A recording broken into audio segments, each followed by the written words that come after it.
መጽሐፈ ዜና ካልዕ ምዕራፍ 3 ሰሎሞንም እግዚአብሔር ለአባቱ ለዳዊት በተገለጠበት በሞሪያ ተራራ ዳዊት ባዘጋጀው ስፍራ በኢያቡሳዊው በኦርና አውድማ በኢየሩሳሌም የእግዚአብሔርን ቤት መስራት ጀመረ። በነገሰም በአራተኛው ዓመት በሁለተኛው ወር መስራት ጀመረ። ሰሎሞንም የእግዚአብሔርን ቤት ሰራ ዘንድ የጣለው መሰረት ይህ ነው። ርዝመቱ በድሮ ስፍር 60 ክንድ ወርዱም 20 ክንድ ነበር። በቤቱም ፊት የነበረው ወለል ርዝመቱ እንደ ቤቱ ወርድ 20 ክንድ ቁመቱም 120 ክንድ ነበር። ውስጡንም በጥሩ ወርቅ ለበጠው። ታላቁንም ቤት በጥድ እንጨት ከደነው፣ በጥሩም ወርቅ ለበጠው። የዘንባባና የሰንሰለት አምሳል ቀረጸበት። ቤቱንም በዕንቁ አስጌጠው። ወርቁም የፈርዋይም ወርቅ ነበር። ቤቱንም ሰረገሎቹንም መድረኮቹንም ግንቦቹንም ደጆቹንም በወርቅ ለበጠ።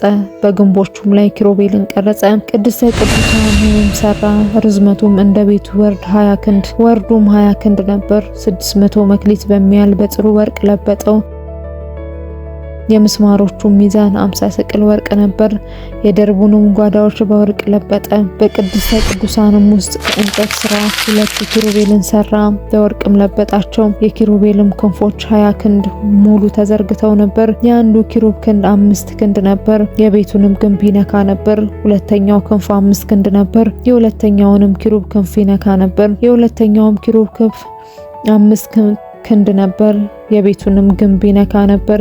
ሁለተኛውም ክንፍ 5 ክንድ ነበር። የሌላውንም ኪሩብ ክንፍ ይነካ ነበር። የእነዚህም ኪሩቤል ክንፎች 20 ክንድ ሙሉ ተዘርግተው ነበር። በእግራቸውም ቆመው ነበር። ፊቶቻቸውም ወደ ቤቱ ይመለከቱ ነበር። ከሰማያዊውም ከሐምራዊውም ከቀዩም ሐር ከጥሩም በፍታ መጋረጃውን ሰራ። ኪሩቤልንም ጠለፈበት። በቤቱም ፊት ቁመታቸው 35 ክንድ የነበረውን ሁለቱን አምዶች ሰራ። በእያንዳንዳቸውም ላይ የነበረው ጉልላት 5 ክንድ ነበር። እንደ ድሪ ያሉ ሰንሰለቶችንም ሰርቶ በአዕማዱ ራስ ላይ ያደረጋቸው። መቶም ሮማኖች ሰርቶ በሰንሰለቱ ላይ ያደረጋቸው።